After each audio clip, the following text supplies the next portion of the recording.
Up about 3 or 4 times tonight, and this is how I was going to start off talking about him. I took the guys to John's Best about halfway through the season. I met the owner, and he was like, anytime you want to bring in your team, no problem, we'll set up this buffet for them, $5 a kid, we'll charge you $7 for adults. It's like, great deal. So we had practice, and then we took 25 guys over there, had plates and plates of food all set up for us. And at the end of the day, he gives me the bill. And he said, he's breaking down the bill with me. He's like, well, you had this many guys, $5 a head, you had 3 coaches, $7, and I had to charge you $10 for this kid right here. He ate so much food, I'm giving him money. So he literally charges $10 for him because he felt like he ate enough for 2 people. Every time I turned around, he was going up with another plate, back and forth, just continuing to get more.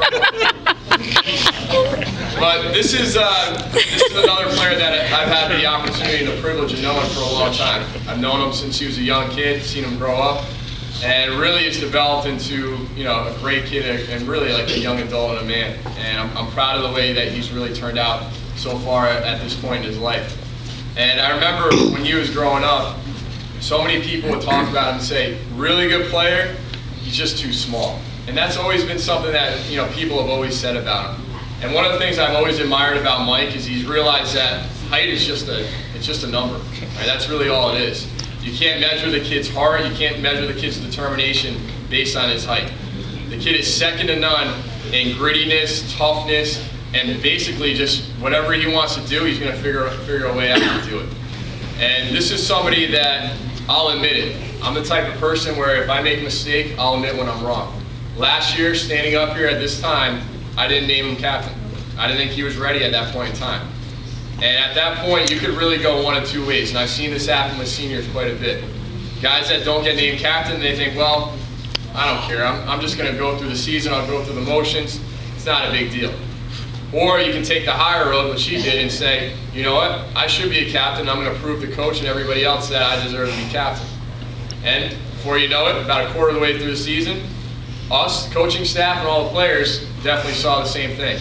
And this is somebody that I shouldn't have underestimated. This is somebody that has proven everybody wrong his entire life. They said he's too small. He went in the weight room, got stronger, worked on his game. I don't think he was too small at all. Never once did it hit me on the field of, man, Mike's small, he's not doing that well. He was one of the best players on the field day in and day out, and always one of the toughest guys on the field.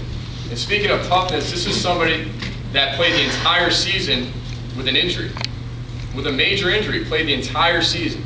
And never once complained, never once said, Coach, can I sit out? Coach, I don't want to play this game. He played every single game because he wanted to be part of this team. He wanted to represent the school. He wanted to go out with his senior year on the right note. And you got to give somebody credit like that. Somebody that plays through injury and plays hard and never complains, you got to give him credit. And really, I wouldn't expect anything else from this type of kid.